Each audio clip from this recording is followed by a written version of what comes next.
पिशाच कहने लगा कि हे मुनि, केरल देश का ब्राह्मण किस प्रकार मुक्त हुआ, ये कथा कृपा करके विस्तार पूर्वक कहिए।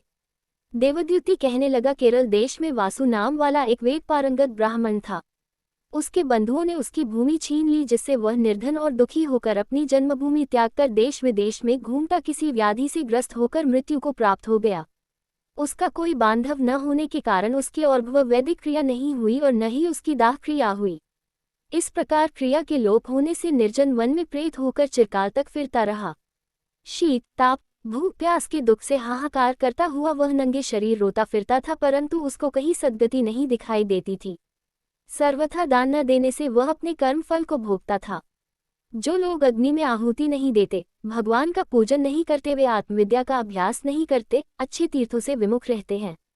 जो लोग दुखी लोगों को स्वर्ण, वस्त्र, तांबूल, रत्न, फल तथा जल नहीं देते तथा छल कपट से जीविका प्राप्त करने वाले, दूसरों तथा स्त्रियों का धन हरने वाले, पाखंडी, कुटिल, चोर, बाल, वृद्ध तथा आतुर और स्त्रियों पर निर्दयता करने वाले, आग लगाने वाले, विष देने वाले, झूठी गवाही देने वाले, कुमार पर चलने वाले, माता पिता, भाई बहन, संतान तथा अपनी स्त्री का त्याग करने वाले, जो सब तीर्थों में दान लेते हैं, पालन करने वाले, स्वामी को त्यागने वाले, गौर तथा भूमि के चोर, वेदों की निंदा करने वाले, वृथा द्रोह करने वाले, प्राणियों की हिंसा करने वाले, देवता गुरु की निंदा करने वाले, ये सभी बारंबार प्रेत, पिशाच, राक्षस तथा बुरी योनियों में जन्म लेते हैं। अतएव बुरे कर्मों से बचकर धर्म के कार्य तथा यज्ञ, दान और तप आदि करने चाहिए, क्योंकि कर्मफल अवश्यमेव मिलता है। इस प्रकार प्रेत की गति देखकर पाप कर्म कदापि नहीं करने चाहिए।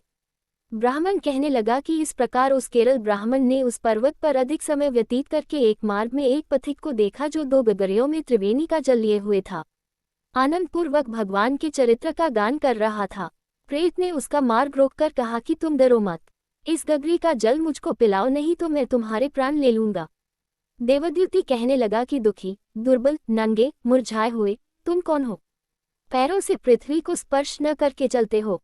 लोमशजी बोले। प्रेत यह वचन सुनकर कहने लगा कि मेरे ऐसा होने का कारण सुनो। मैंने कभी ब्राह्मणों को दान नहीं दिया, अत्यंत लोभी, क्रियाहीन, दूसरे के अन्न से पलने वाला था। मैंने कभी किसी को भिक्षा नहीं दी, न दूसरे के दुख से दुखी हुआ।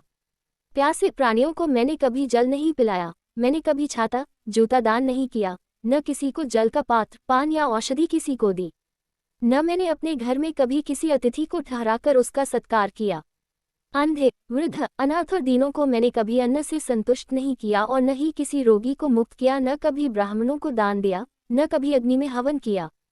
वैशाखादि मास में किसी को ठंडा जल नहीं पिलाया। न ही मैंने बड़ या पीपल का कोई वृक्ष लगाया। न किसी प्राणी को बंधन से छुड़ाया। कभी कोई व्रत करके शरीर को नहीं सुखाया। इस कारण मेरा पूर्व जन्म सब बुरे कार्यों में ही व्यतीत हुआ। मेरे पूर्व जन्म के कर्मों से ही मेरी यह गति हुई है। इस वन में व्याघ्र, भेड़िए से बचा हुआ मांस तथा जंतुओं के खाने से गिरे हुए फल, वृक्षों पर लगे हुए सुंदर फल तथा झरने का सुंदर जल सभी मिलते हैं, परंतु देव इच्छा से मैं कुछ नहीं खा सकता। सर्प की तरह केवल पवन भक्षण करके जीवन व्यतीत करता हूँ। बल, बुद्धि, मंत्र, पुरुषार्थ से लाभ हानि, सुख दुख, विवाह, मृत्यु, जीवन, भोग, रोग तथा वियोग में केवल भाग्य ही कारण होता है।